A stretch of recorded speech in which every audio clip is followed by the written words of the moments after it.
in Romans chapter 8, verse 38 and 39. And he says with full confidence, पूरे भरोसे के साथ, देखिए जब पौलुस जब बातें बोलता था, कहता था, तो उसके अंदर एक अलग ही किस्म का भरोसा होता था, क्योंकि वो परमेश्वर से बहुत प्रेम करता था. He used to love God with all his heart, soul and mind, and that's why he was able to say boldly all those things. Romans chapter 8 verses 38 and 39, वहां पर पौलुस कहता है कि मैं निश्चित इस बात को जानता हूं, इंग्लिश में है for I am persuaded, मैं जानता हूं कि परमेश्वर का जो प्रेम है, परमेश्वर का जो प्रेम है, उस प्रेम से मुझे कोई भी चीज अलग नहीं कर सकती.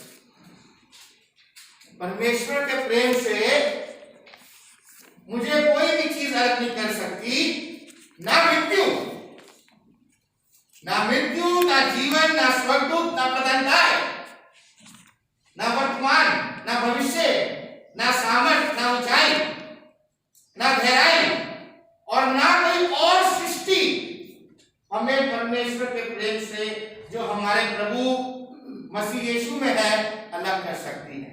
So there is nothing that can separate us from the love of God if we really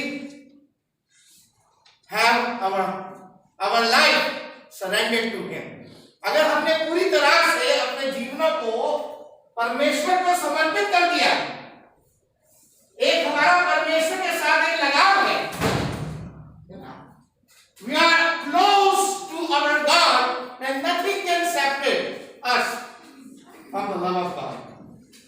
तो जो आज यहाँ पे आराधना में उपस्थित है, वर्शिप में प्रेजेंट है, ये दिखाता है, it shows how much we love our God. ये दिखाता है कि कितना हम उस महान परमेश्वर से प्रेम करते हैं. आज का जो पाठ जो है, हम जो पुस्तक में से देखना चाहेंगे वो है लूका की पुस्तक, the Book of look, the Book of Luke chapter 17. लूका की पुस्तक उसका 17 अध्याय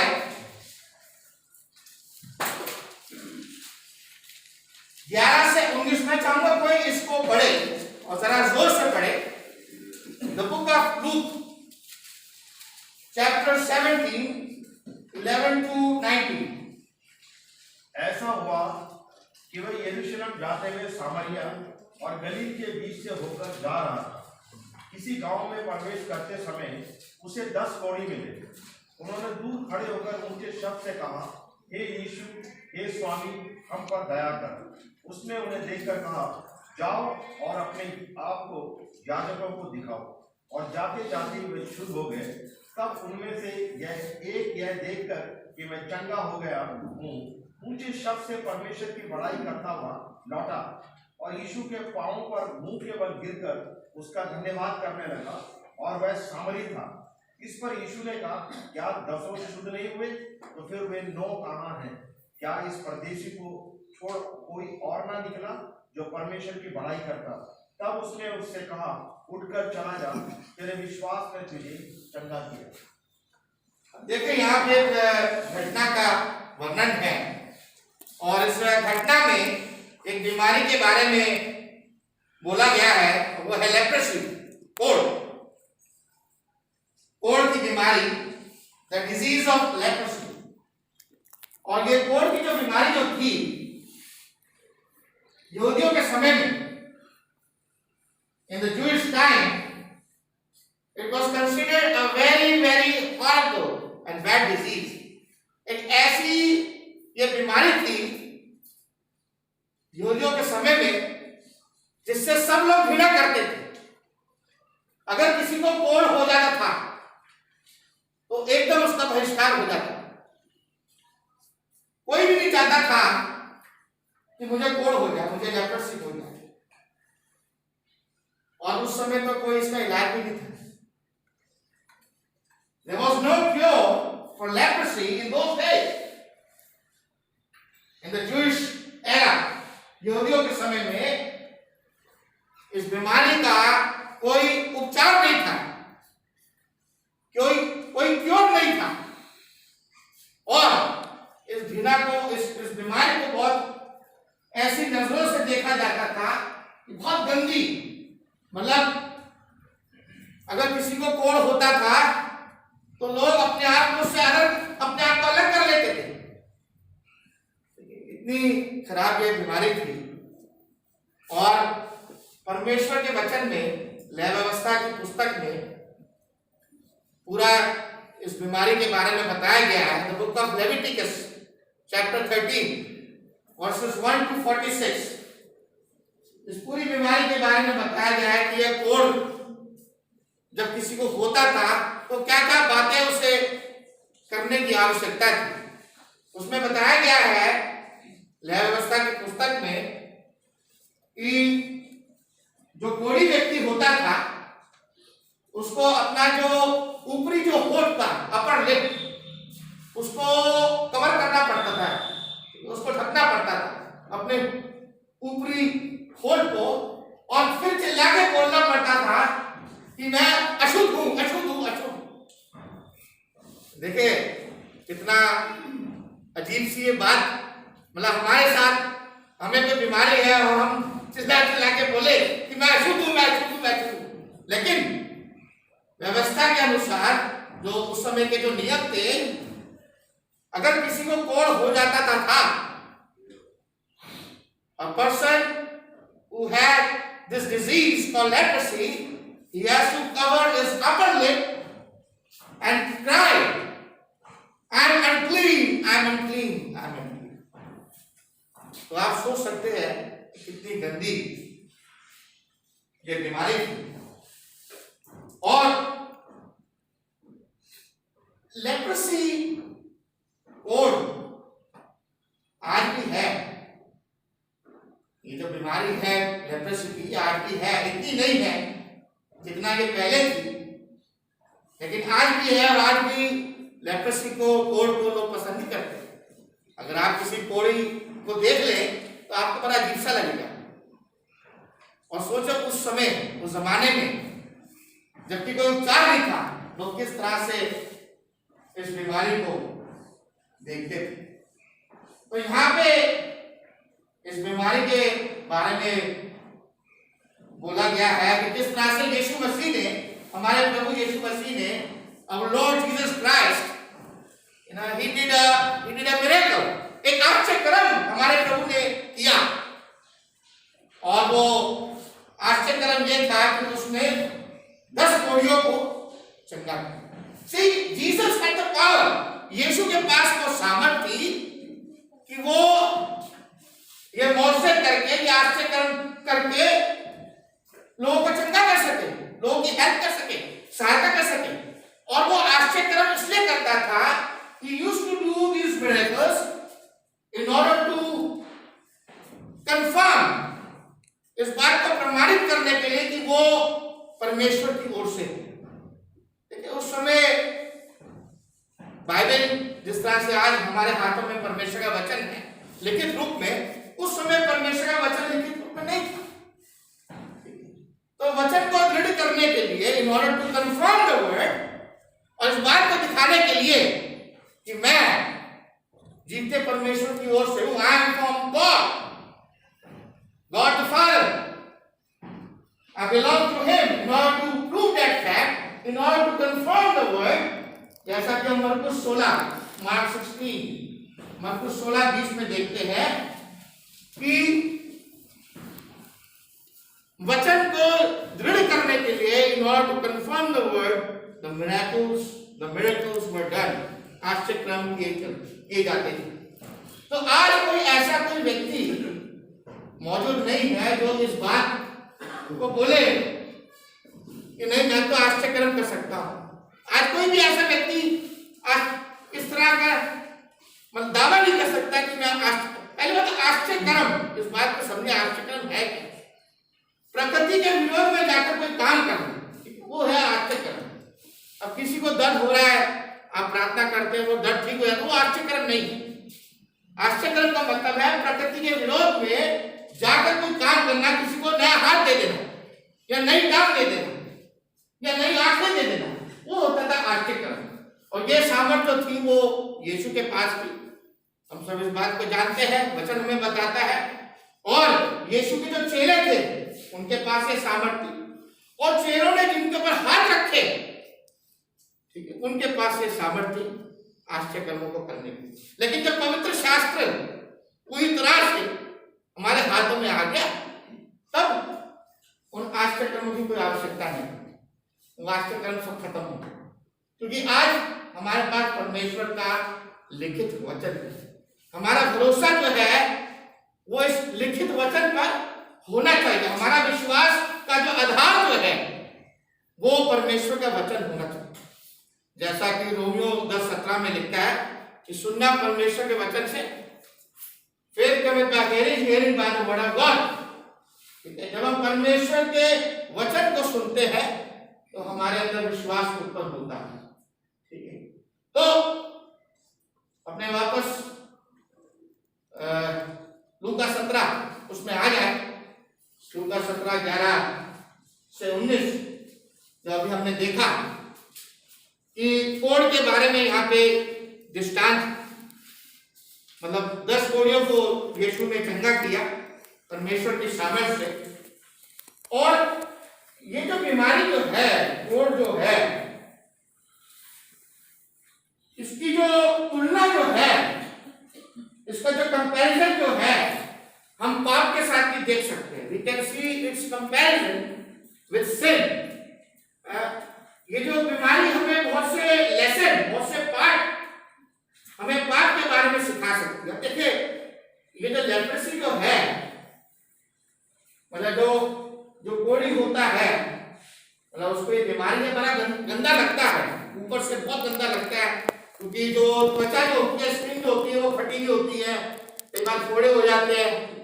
मतलब आप किसी कोढ़ी व्यक्ति को देखो, आपको बड़ा अजीब सा लगेगा और आपको दया भी आ सकती है कि यार मुझे परमेश्वर ने कितना अच्छा रखा है और मेरी त्वचा इतनी साफ है, अच्छी है, लेकिन वो कोढ़ी व्यक्ति, उसकी हालत तो बहुत खराब है। लेकिन आप उसको देखेंगे तो आपको अजीब सा लगेगा कि इस व्यक्ति के साथ क्या हो। तो ये जो कोढ़ जो है देखने में बहुत गंदा लगता है, घृणा आती है, अजीब सा लगता है। लेकिन ये जो कोढ़ जो है, इसकी जो उत्पत्ति जो होती है, शुरुआत जो होती है, वो अंदर से होती है। मतलब अंदर इसका जो इन्फेक्शन जो है वो शरीर के अंदर होता है, फिर जब वो अंदर जब बढ़ता है फिर वो त्वचा पे दिखाई देती है। तो इसी तरह से जब हम पाप के बारे में बात करते हैं, sin, when we talk about sin, you know, from outside, you know, sin is very bad। पाप बहुत गंदा है, देखने में बहुत कई बार सुंदर भी लगता है, लेकिन जैसे जैसे अगर हम उस पाप में हो तो फिर वह बहुत गंदा बन जाता है।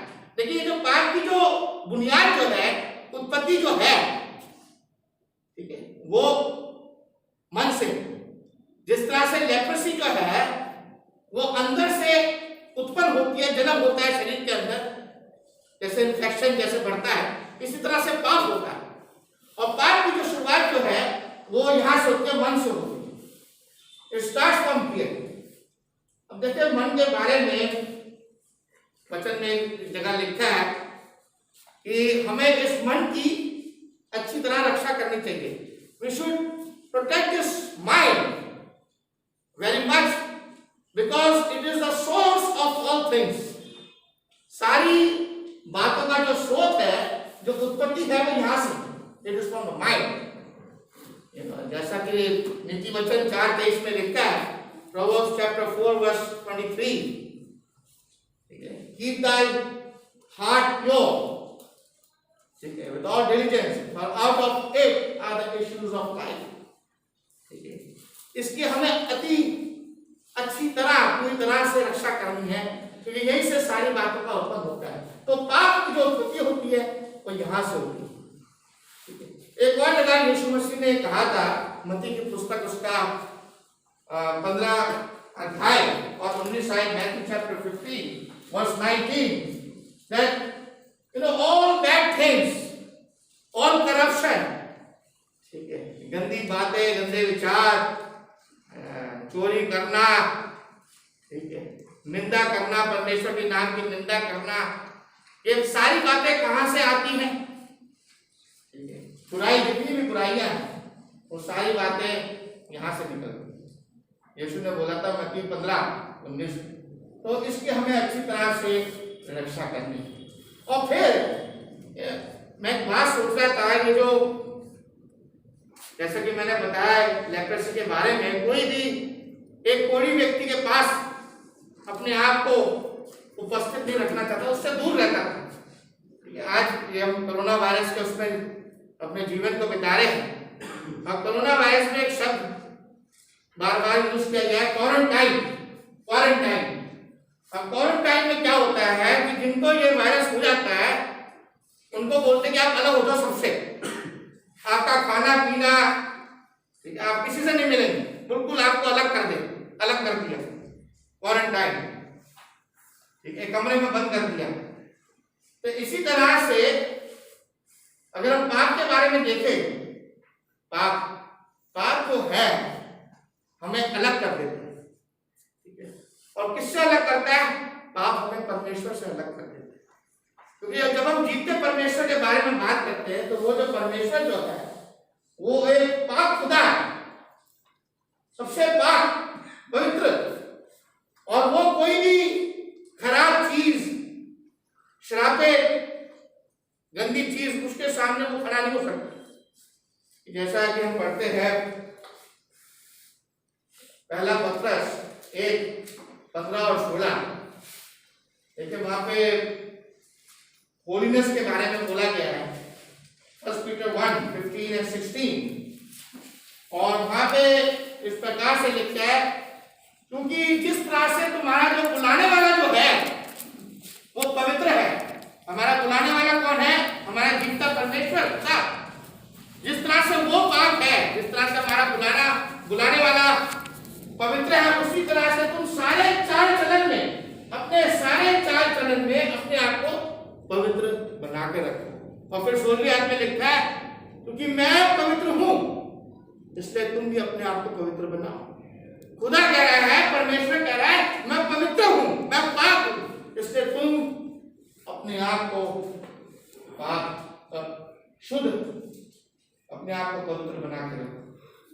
तो जब कभी पाप हमारे जीवन में आता है, whenever sin comes in our lives, it separates us from God, वो हमें परमेश्वर से अलग कर देता है, ठीक है। जैसा कि एक और आयत, बहुत सी आयत है, और यशायाह की पुस्तक उसका 59 अध्याय, the Book of आइज़ाया chapter 59 versus 1 and 2, और वहां पे भी इसी प्रकार से बताया गया कि किस तरह से पाप हमें परमेश्वर से अलग कर देता है। Sin, our iniquities, they separate us from God, वो हमें परमेश्वर से अलग कर देता है। और फिर परमेश्वर अपना मुंह, अपना चेहरा हमसे फेर लेता है। वहां पे ये नहीं लिखा, 59:2, यशायाह 59:2 में लिखा है कि परमेश्वर अपना जो चेहरा है, अपना जो मुंह जो है हमसे फेर लेता है हमारे पापों की वजह से, because he cannot stand sin। वो जहां कहीं भी पाप होगा परमेश्वर वहां पे नहीं होगा। अगर हमारा जीवन पाप में है, अगर हम अपने जीवन को गलत उसमें चला रहे हैं, परमेश्वर हमारा साथ छोड़ देगा। God would leave us because he hates sin। और इसी तरह से पौलुस, देखे पौलुस के बारे में उसने एक बहुत सी बात बोली, इफिसियों की पुस्तक उसका 4 अध्याय और 18 आयत, वहां पे पौलुस कहता है, इफिसियंस चैप्टर 4 वर्स 18, कि पाप जो है हमें परमेश्वर से दूर कर देता है, अलग कर देता है, ठीक है। लिखा है, क्योंकि उनकी बुद्धि अंधेरी हो गई है और उस अज्ञानता के कारण जो उनमें है और उनकी मन की कठोरता के कारण वे परमेश्वर के जीवन से अलग किए हुए हैं। यानी जो अपना जीवन पाप में बिताते हैं, हम परमेश्वर के जीवन से, परमेश्वर का जो जीवन है, परमेश्वर की जो लाइफ है, परमेश्वर की जो ब्लेसिंग्स है, जो आशीषें हैं, उससे हम अलग हो जाते हैं। तो जिस तरह से एक कोढ़ी व्यक्ति जो है वो अपनी बीमारी की वजह से, कोढ़ की वजह से अलग हो जाता है, क्वारंटाइन हो जाता है, उसी तरह से पाप जो है हमें परमेश्वर से अलग कर देता है। तो ये तो है लेप्रेसी के बारे में, कोढ़ के बारे में, कि किस तरह से लेप्रेसी जो है उसकी तुलना हम पाप के साथ कर सकते हैं, कि किस तरह से पाप जो है हमें परमेश्वर से दूर कर देता है। तो यहां पर देखते हैं इस घटना में कि 10 कोढ़ी यीशु ने उनको चंगा किया। Jesus he cleansed 10 lepers। और 3 बातें जो हम इस घटना से अपने लिए सीख सकते हैं, 3 बातें, 3 things that we can learn from this story। First thing is that we need to recognize, हमें अपनी आशीषों को पहचानना है। We need to recognize our blessings। अब ये जो 10 कोढ़ी जो थे, यीशु ने इनको शुद्ध किया, क्लेंस किया। क्लेंस करने के बाद क्या हुआ? क्या वो 10 कोढ़ी, वो 10 यीशु के पास आए और उन्होंने यीशु को धन्यवाद दिया? घटना में हम क्या पढ़ते हैं, स्टोरी में हम क्या पढ़ते हैं? हम देखते हैं कि यीशु ने 10 तो ठीक किए, लेकिन केवल एक ही जो कोढ़ी व्यक्ति जो था और जिसके बारे में वचन में लिखा है, वो सामरी था। He was a Samaritan। और वो सामरी यीशु के पास आया और यीशु के सामने गिर गया, उसको दंडवत करने लगा और उसको थैंक यू बोलने लगा। कि उसने, यीशु ने उसे कोढ़ से साफ कर दिया, मुक्त कर दिया। देखिए उसने जो आशीष, देखिए ये जो उसको जो कोढ़ से जो मुक्ति मिली, कोढ़ से जो मुक्ति मिली इस कोढ़ी को, इसने उस आशीष को समझा, इस आशीष को पहचाना और उस आशीष को पहचानने की वजह से हम देखें वो यीशु के पास आता है। बाकी जो 9 लोग थे, 10 थे, 10 में से एक आया यीशु के पास और वो भी सामने था। और देखे उस जमाने में यहूदी लोग जो थे वो अपने आप को बड़ा समझते थे, हम हैं, हम परमेश्वर के खास लोग हैं। और सामने लोग, ये तो बहुत गिरे हुए लोग, इनकी और हमारी तुलना तो हो ही नहीं सकती। इस तरह से उस जमाने में ये सोच होती थी लोगों की कि जो सामने जो है वो बहुत नीचे लोग हैं, वो परमेश्वर को अच्छी तरह से नहीं मानते, और हम जो यहूदी लोग हैं हम तो सब शास्त्र जानते हैं, हम तो परमेश्वर के खास लोग हैं। लेकिन हम देखें यीशु को धन्यवाद देने के लिए, परमेश्वर को धन्यवाद देने के लिए केवल 10 में से एक ही कोढ़ी आया और वो सामने नहीं, उसने परमेश्वर की जो आशीष है उसको पहचाना। उसने ये महसूस किया कि किस तरह से परमेश्वर ने मुझे आशीषित किया। अब परमेश्वर हमें हमारे जीवन में बहुत से आशीष देता है। अगर हम देखें, इस पर विचार करें, सोचें गहराई से कि किस तरह से रोजाना परमेश्वर हमें आशीषित करता है। क्या हम उन आशीषों को पहचानते हैं? रोजाना कितने पाप को हमारे क्षमा करता है। देखिए हमसे हम रोज कितने पाप हो जाते हैं जाने अनजाने में। बहुत सी बातें ऐसी हो जाती है जो हमें नहीं करनी चाहिए, लेकिन फिर भी परमेश्वर हमारे पापों को क्षमा करता है। देखिए जब हमने बपतिस्मा लिया हमने अपने पापों से मन फिराया तो परमेश्वर ने हमारे पापों को क्षमा किया। लेकिन उसके बाद भी हमसे कई बार पाप होते हैं, लेकिन परमेश्वर हमें माफ करता है। जब हम उन पापों से मन फिराते हैं तो क्या हम उस आशीष को पहचानते हैं? Do we recognize that blessing, that how God forgives us our sins? Daily रोजाना हम अपने पापों में मर रहे हैं, लेकिन फिर भी यीशु हमारे पापों को साफ करता है। क्या हम इस आशीष को पहचानते हैं? अब देखिए, जब हम आशीषों के बारे में बात करते हैं, परमेश्वर से हमें आशीषें मिलती हैं, लेकिन उसकी कंडीशन है, एक शर्त है। वो जो ब्लेसिंग जो है, जो हम परमेश्वर से चाहते हैं, उसकी एक कंडीशन है, और वो कंडीशन जो है कि हम परमेश्वर की आज्ञा पे चले। जब तक हम परमेश्वर की आज्ञा पे नहीं चलेंगे, हमें वो ब्लेसिंग नहीं मिलेगी। ठीक है? अगर हम परमेश्वर से आशीष चाहते हैं, परमेश्वर से ब्लेसिंग चाहते हैं, तो हम परमेश्वर की आज्ञा पे चले, परमेश्वर की बातों को माने। अब देखिए, निर्गमन की पुस्तक उसका 20 अध्याय और 30 आयत, एक्सोडस चैप्टर 20 वहां पे लिखा है, परमेश्वर कहता है, जो मुझसे प्रेम करते हैं या जो मुझसे प्रेम रखते हैं और मेरी आज्ञाओं को मानते हैं, मैं उन पर अपनी करुणा दिखाता हूं। I will show my mercy, मैं अपनी करुणा उन पर दिखाता रहूंगा। तो अगर हम परमेश्वर की दया चाहते हैं, हम परमेश्वर की आशीष चाहते हैं, तो हमें उससे प्रेम रखना है, और अगर हम उससे प्रेम रखते हैं तो हम उसकी आज्ञाओं पे भी चलेंगे। If we really love God, we will also follow all the commandments of God in our life. That is the meaning of true love. You know, when we talk about love, love is not just about saying. सिर्फ बोलने से प्रेम नहीं होता, उस प्रेम को आप करके दिखाएं।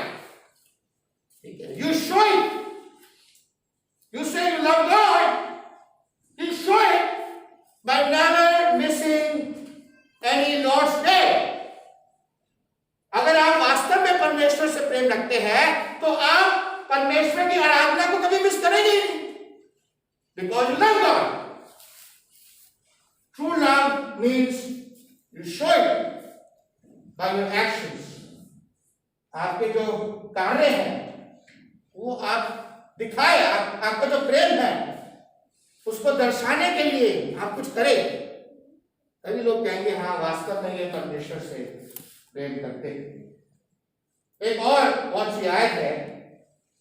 अब देखिए, परमेश्वर ने वादा किया कि जो मेरी आज्ञाओं पे चलेंगे, क्या जो मेरी बातों को मानेंगे, मैं उन्हें आशीष करूंगा। ये वादा परमेश्वर ने किया। ठीक है? तो बहुत जरूरी है कि हम उसकी इच्छा पर चलें, और उसकी इच्छा जो है वो इस वचन में मौजूद है। When we talk about God's will, it is in this book. So we need to read this book. ना केवल इस किताब को पढ़े, परंतु इस किताब में जो बातें हैं उसको मानना सीखें। देखिए, बहुत सी आशीषें जो हमें परमेश्वर से मिलती है वो आत्मिक है। एक और बात, जब हम आशीषों के बारे में बात करते हैं, there are spiritual blessings and physical blessings, but the blessings, the more blessings that we get from God is all spiritual. और इन आत्मिक आशीषों के बारे में लिखा है कि जो प्रभु यीशु मसीह में है उनको यह आत्मिक आशीष प्राप्त हो जाएगी। People who are in Christ Jesus, जो यीशु में है। अब हम बोले हमें आत्मिक आशीष चाहिए, लेकिन अब यीशु में नहीं है तो हमें आत्मिक आशीष कैसे मिलेगी? उन आत्मिक आशीषों को प्राप्त करने के लिए, उद्धार को प्राप्त करने के लिए, स्वर्ग में जाने के लिए अपने पापों को धो डालने के लिए, ये आत्मिक आशीषें हैं। इनको प्राप्त करने के लिए हमें यीशु में होने की आवश्यकता है, उसकी एक कलीसिया में होने की आवश्यकता है। और जब हम बपतिस्मा लेते हैं,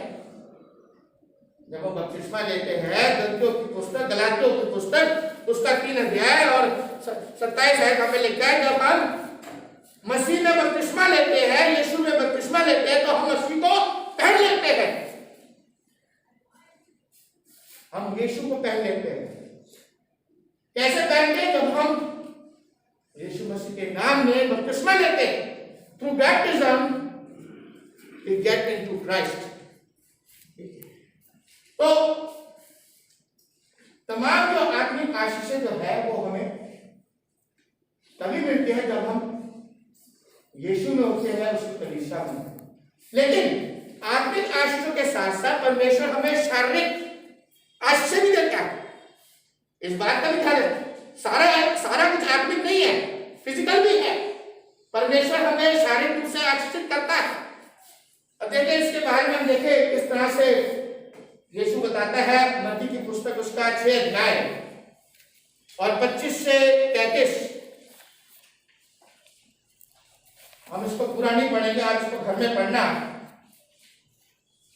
मत्ती 6 25 से 33, वहां पे इस प्रकार से लिखा है कि परमेश्वर हमारी चिंता करता है, जिस तरह से वो पक्षियों के बारे में चिंता करता है, उनको खाना देता है। देखो पक्षियों को खाना मिल जाता अपने आप। कोई है जो उनकी चिंता कर रहा है। फूलों को, जो खूबसूरत फूल हैं, the flowers, beautiful flowers, they are clothed by one and only God. उनको खूबसूरत कपड़े मिलते हैं उन फूलों को। वो कपड़े कौन देता है फूलों को? रंग बिरंगे परमेश्वर। और मतलब वहां पे इस तरह से बताया गया है कि परमेश्वर जो उसके जो लोग हैं उनकी कितना चिंता करता है। उनकी कोई आवश्यकता है या उनकी कोई समस्या है, परमेश्वर अपनी मदद अपने लोगों को पहुंचाता है, हमें आशीषित करता है। यदि हम उसकी आज्ञाओं पर चलेंगे और उसको अपने जीवन में पहला स्थान देंगे, प्राथमिकता, प्रायोरिटी, जैसा कि मत्ती 6:33 में लिखा है, ठीक है, we have to give priority number 1 to God, and if we place God at number 1, अगर हम परमेश्वर को पहला दर्जा देंगे तो परमेश्वर हमें आशीषित करेगा। वो अपने बच्चों की चिंता करता है। यीशु ने बोला किसी बात की चिंता मत करो, डोंट वरी अबाउट एनीथिंग। तुम क्या खाओगे, तुम क्या पियोगे, क्या पहनोगे, मैं तुम्हारे साथ हूं, आई एम विद यू। लेकिन शर्त यह है, सबसे पहले तुम मुझे स्थान दो, सबसे पहले तुम मेरी बातों को मानो, तो मैं तुम्हारे साथ हूं। परमेश्वर बहुत भला है, God is so good, and we need to recognize the blessings that we receive from God. जो परमेश्वर से जो हमें आशीष मिलती है, बहुत आए से हमें वो आशीषित करता है, उन आशीषों को हमें पहचानना है। पिछले साल 2020 में हम देखे इस कोरोना वायरस की वजह से जो अभी भी चल रहा है, लॉट पीपल हैव डाइड, बहुत से लोग उनका देहांत हो गया, मृत्यु हो गई, वायरस से मर गए। अब पूरी दुनिया के बारे में हम देखें, ना केवल भारत में मरे, मतलब पूरी दुनिया में कई लोग, लाखों की तादाद में, they have gone from this world, वो उस दुनिया से चले गए 2020। कभी आपने सोचा? और जो लोग जो इस दुनिया से चले गए हैं, उसमें मेरा नंबर भी हो सकता है। I would have been one of them. And those people who have left this world in 2020 because of this virus, it's a deadly virus. आप ये ना सोचें मुझे कुछ नहीं होगा, अच्छे चले गए।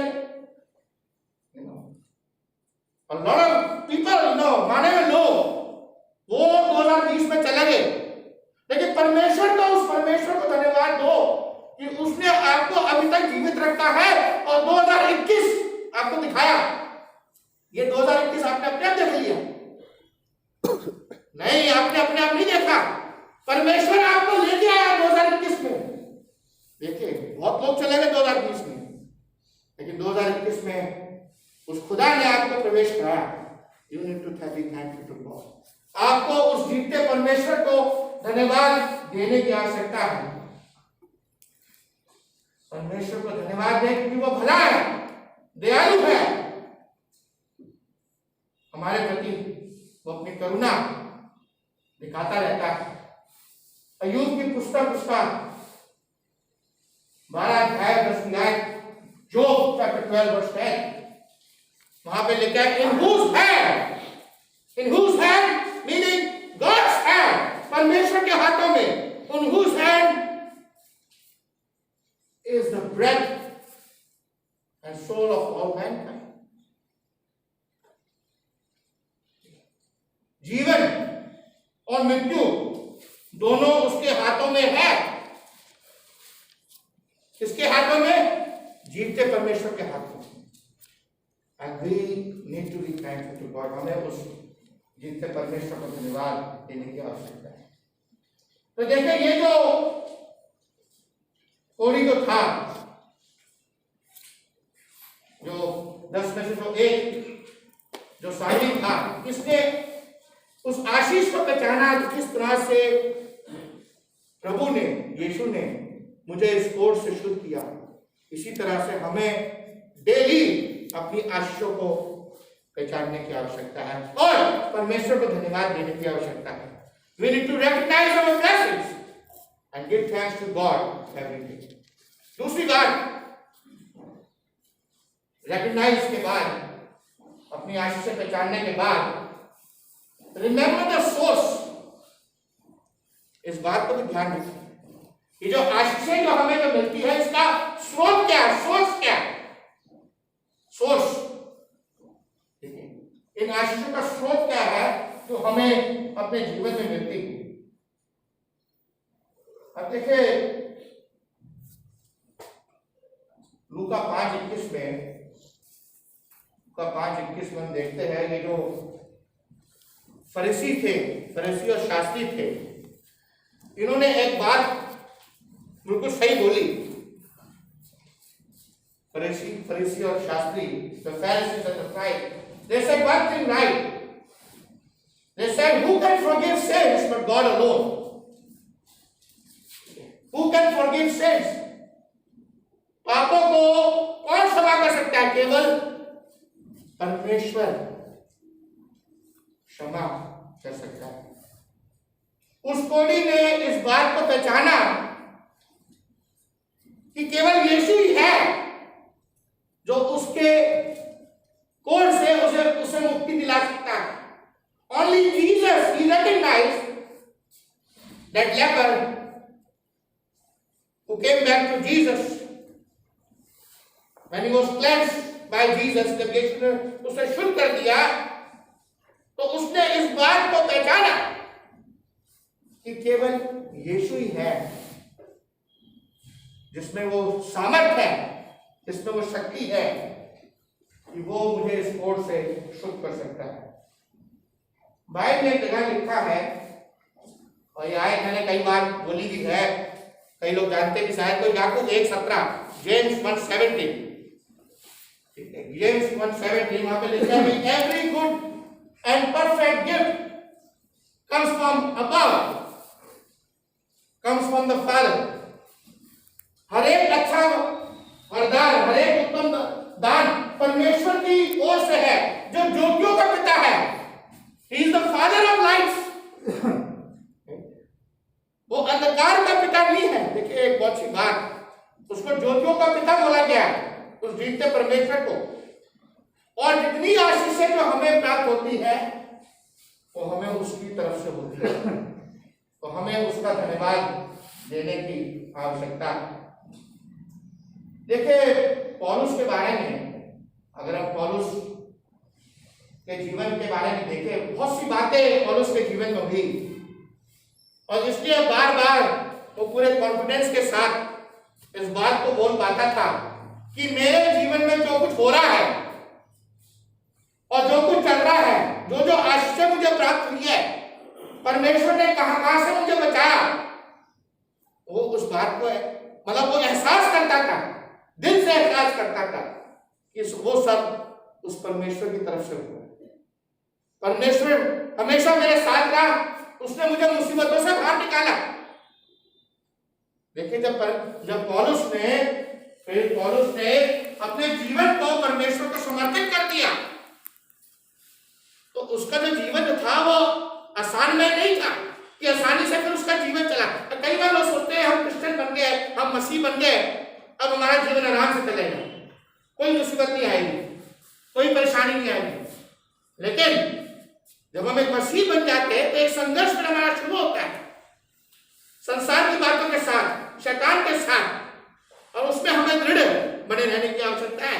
We need to be strong in our faith, अपने विश्वास में मजबूत रहने की आवश्यकता है, because there is always a battle between us and Satan. It's not an easy battle. एक आसान की लड़ाई नहीं है। We have to work hard. रोजाना हमें परिश्रम करना है। Every day we have to work hard, ताकि हम अपने विश्वास में मजबूत बने रहे और परमेश्वर की जो तमाम बातें हैं उसमें हम अपने आप को खरा, प्योर साबित कर सकते। तो ये जो कोढ़ी जो था, इसने इस बात को पहचाना कि जो सोर्स है, जो स्रोत है, आशीषों का जो स्रोत है वो परमेश्वर है, वो यीशु है। यीशु ही मुझे शुद्ध कर सकता है। और देखिए एक और व्यक्ति है बाइबल में, वो भी इस बात को बहुत अच्छी तरह से जानता था, राजा दाऊद राजा। देखिए इसकी ये जो भजन संहिता की जो पुस्तक है, the Book of Psalms, most of those psalms is always giving thanks to God. बार बार वो परमेश्वर को धन्यवाद दे रहा है। Every time he is giving thanks to God. And why he is giving thanks to God? Because he knows that the source of all blessings is from God the Father. Remember the source. उस source को हम पहचाने कि वो source क्या है। वो source है गॉड। तीसरा पॉइंट, तीसरी जो बात है, जब हमने आशीषों को पहचान लिया, when we have recognized our blessings, when we have remembered ourselves the source, उसके बाद we need to respond. फिर हमें respond करना है, उत्तर देना है। कैसे उत्तर देना है? धन्यवाद के साथ। ये जो कोढ़ी जो था 10 में से एक सामने कोढ़ी, इसने अपने धन्यवाद यीशु को दिए, यीशु के सामने गिर गया और उसको धन्यवाद देने लगा। आज हमारे सामने एक सवाल है, जो सवाल है वो ये है, क्या हम वो एक कोढ़ी के समान जिसने यीशु को धन्यवाद दिया, परमेश्वर को धन्यवाद दिया, या उन 9 कोढ़ियों के समान है जिन्हें यीशु ने सही कर दिया, चंगा कर दिया, लेकिन वो एहसान फरामोश थे, ना शुक्रगुजार।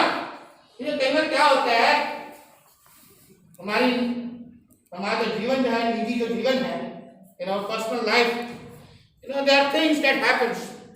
लोग कई बार हमारे लिए अच्छे काम करते, भले काम करते, ठीक है, लेकिन हम ना शुक्रगुजार होते हैं। We don't want to give thanks to God. We don't want to give thanks to that person. Ungrateful. And this is the same thing when we talk about God.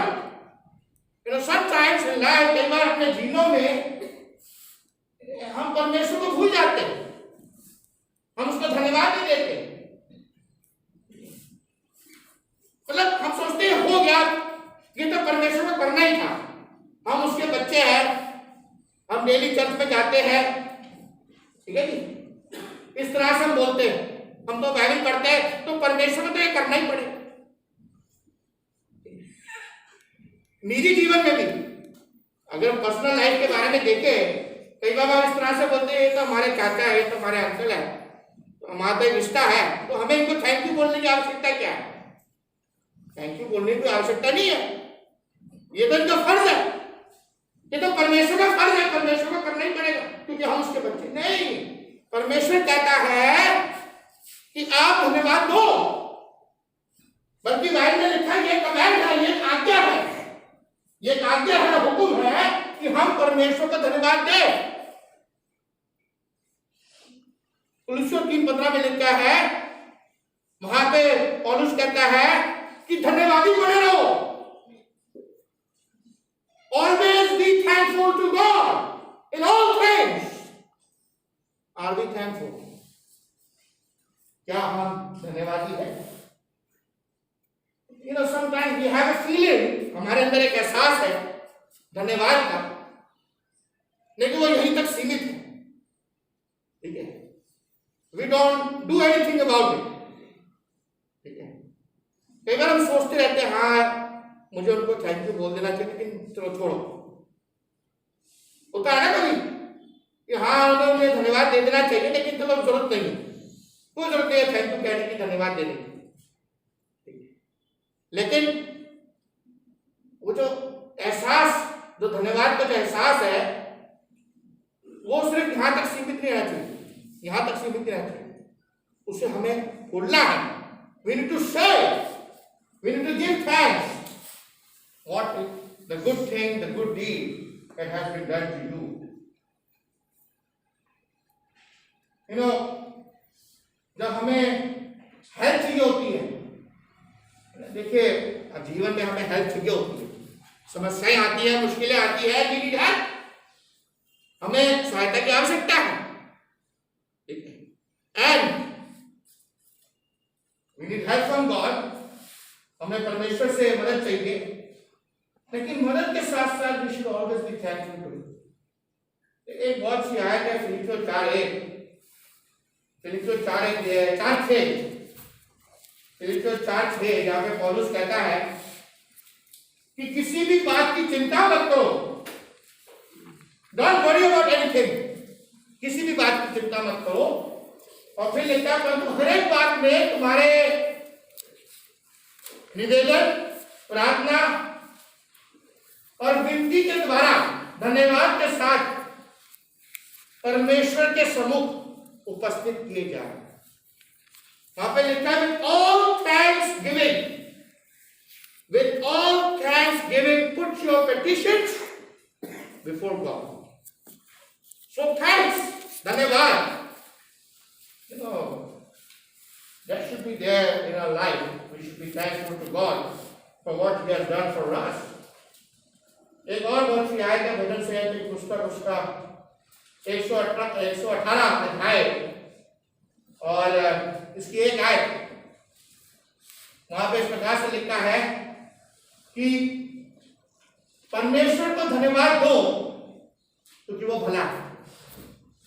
Give thanks to God for He is good and His mercy endureth forever। और उसकी जो दया जो है, जो करुणा जो है, वो सदा की है। अगर आप परमेश्वर को धन्यवाद देंगे तो परमेश्वर की करुणा, परमेश्वर की दया आप पर बनी रहेगी। एक और बहुत सी आयत है, और यह आयत है भजन संहिता 103:2, द बुक ऑफ साम 103 एंड वर्स 2। जरा इसको कोई पढ़े, मैं चाहता हूं कोई इसको जोर से पढ़े, क्या लिखा है। द बुक ऑफ साम 103 वर्स 2। हे मेरे मन, यहोवा को धन्य कह और उसके किसी उपकार को ना भूल।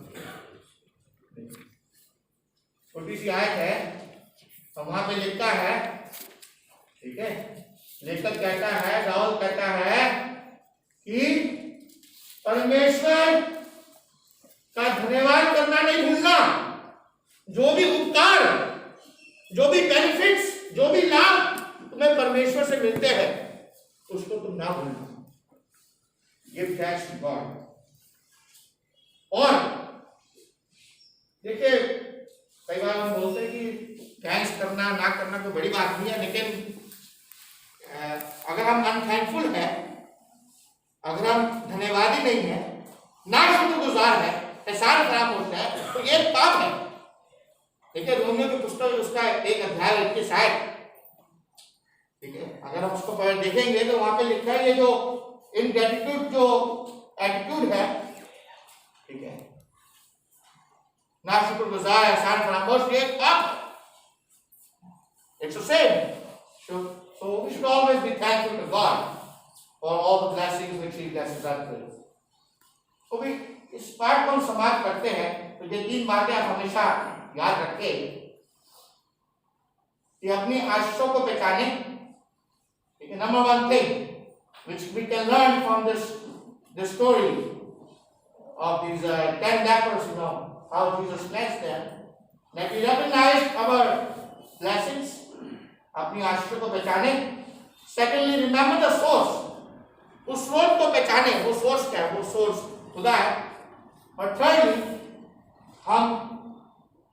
हमारी जो जवाबदेही जो है वो थैंक्स के साथ, जब हमने ब्लेसिंग्स को पहचान लिया, सोर्स को पहचान लिया, फिर हमारी जो जवाबदेही जो है, हमारा जो उत्तर जो है वो थैंक्स के साथ हो कि परमेश्वर को हम धन्यवाद देते हैं उन तमाम आशीषों के लिए जिससे उसने हमें आशीषित किया। आज यहाँ पे ज्यादातर लोग जो बैठे हैं वो कलीसिया के सदस्य है, फेथफुल क्रिश्चियन से, मुझे लगता है कि कोई बाहर का यहाँ पे शायद बैठा है, लेकिन फिर भी कलाम परमेश्वर का वचन हमें बताता है कि यदि कोई मसीह बनना चाहता है, यदि कोई यीशु का एक अनुयायी बनना चाहता है, तो उसे परमेश्वर के वचन को सुनने की आवश्यकता है। विश्वास सुनने से और सुनना परमेश्वर के वचन से होता है। और फिर कलाम में लिखा है कि विश्वास मतलब सुनने के बाद हमारे अंदर विश्वास उत्पन्न होता है, फिर हमें इस बात पर विश्वास करना है, बिलीव करना है कि यीशु मसीह जो है वो परमेश्वर का पुत्र है। और फिर हमें अपने पापों से मन फिराना है। कलाम में लिखा है कि जो भी आपकी पुरानी जिंदगी है, पुराना जीवन है, उस सब से आपको मन फिराना है। तो 2:38। और फिर पापों से मन फिराने के बाद आपको यीशु के नाम का अंगीकार करना है। कन्फेशन, यीशु के नाम का इंकार करना वो बहुत जरूरी है, जैसा कि कलाम में लिखा है मत्ती 10:32 में। और फिर हमें बपतिस्मा लेना है अपने पापों को धो डालने के लिए। तो इस तरह से कोई एक मसीह का एक अनुयायी बन सकता है। लेकिन जो मसीह है, जो क्रिश्चियन है, जिन्होंने ये सब कर लिया है और वो यीशु की कलीसिया में है, यीशु के राज्य में है, अगर वो अनफेथफुल है, यदि आपने कोई काम किया है जो गलत है, तो आपको दोबारा बपतिस्मा लेने की आवश्यकता नहीं है। इस बात को ध्यान रखें। लेकिन आपको उस पाप से मन फिराने की आवश्यकता है और परमेश्वर से प्रार्थना करने की आवश्यकता है कि परमेश्वर उस पाप को तू हमें माफ कर। अब इस बात पे ज्यादातर जोर नहीं दिया जाता। ये जो अभी जो मैंने बोला, अनफेथफुल क्रिश्चियन, ठीक है, अविश्वासी मसीह, ठीक है, कई बार बातें होती है और जो गलत है सही नहीं है, लेकिन अगर हम अपने रिश्ते को परमेश्वर के साथ सही रखना चाहते हैं, देखिए एक दिन तो हमें जाना है, we all have to leave this world। तो अगर हम उस रिश्ते को सही रखना चाहते हैं, पाप में हम नहीं चाहते कि कोई भी बात ऐसी रह जाए जो गलत है और हमने उससे मन नहीं फिराया, तो यदि कोई बात है और वो सही नहीं है तो हम उस बात से मन फिराए, ठीक है। कलीसिया आपके लिए प्रार्थना करेगी, चर्च आपके लिए प्रार्थना करेगा ताकि परमेश्वर उस पाप को क्षमा करे। जैसा कि हम शमौन के बारे में, शमौन जादूगर के बारे में पढ़ते हैं, ठीक है, प्रेरितों के काम की पुस्तक 8 अध्याय और 22वीं आयत जो है 22 आयत Acts 8:22 they will realize Simon the sorcerer, when he tried to buy the gift of God, जब उसने परमेश्वर की सामर्थ को खरीदने के बारे में सोचा, ठीक है, तो हम देखते हैं पत्रस उससे कहता है, मतलब उसके 22 में लिखा है कि तू अपने पाप से जो पाप को किया है, जो विचार जो तेरे मन में आया उससे मत जा, ताकि तेरा वो जो पाप जो है वो क्षमा हो सके। So whenever we do any wrong, we need to repent of that sin and let the church pray for you so that that sin could be forgiven. So remember these three things, and if you remember these three things, our life will be beautiful. अगर हम इन बातों को याद रखेंगे तो हमारा जीवन जो है वो बहुत अच्छा है। आइए इस वक्त हम सब प्रार्थना करें। हमारे सर्वशक्तिमान परमेश्वर, एक बार फिर हम तेरे सामने अपने सिरों को झुकाते हैं, धन्यवाद देते हैं अपने जीवनों के लिए, अपने अच्छे हेल्थ के लिए, स्वास्थ्य के लिए, अपने परिवारों के लिए, और सबसे बढ़कर तेरे बेटे यीशु के लिए धन्यवाद देते हैं, जिसको तूने हमारे लिए संसार में भेजा ताकि वो हमारे लिए क्रूस पे मारा जा सके। परमेश्वर धन्यवाद देते हैं आज के दिन के लिए, जो कि तेरा दिन है, जो कि तूने हमें दिया ताकि हम तेरी आराधना कर सके। परमेश्वर होने दे कि हमेशा अपने जीवनों में हम तेरे प्रति धन्यवादी रहें और हमेशा तेरे प्रति ईमानदार बने रहें और अच्छी तरह से तेरी बातों पर, तेरी आज्ञाओं पर चलने वाले बन सके। परमेश्वर हमारे साथ हो, अपनी सुरक्षा में हमें निरंतर रख और होने दे कि हमेशा हम तुझे अपने जीवन में पहला स्थान दें और हमेशा तेरे साथ प्रार्थना के द्वारा, वचन के द्वारा अपने संपर्क को तेरे साथ बना के रखें। हमारे पापों को गलती तू क्षमा कर। ये सारी बातें हम तेरे पुत्र प्रभु यीशु मसीह के नाम में मांगते हैं। आमीन।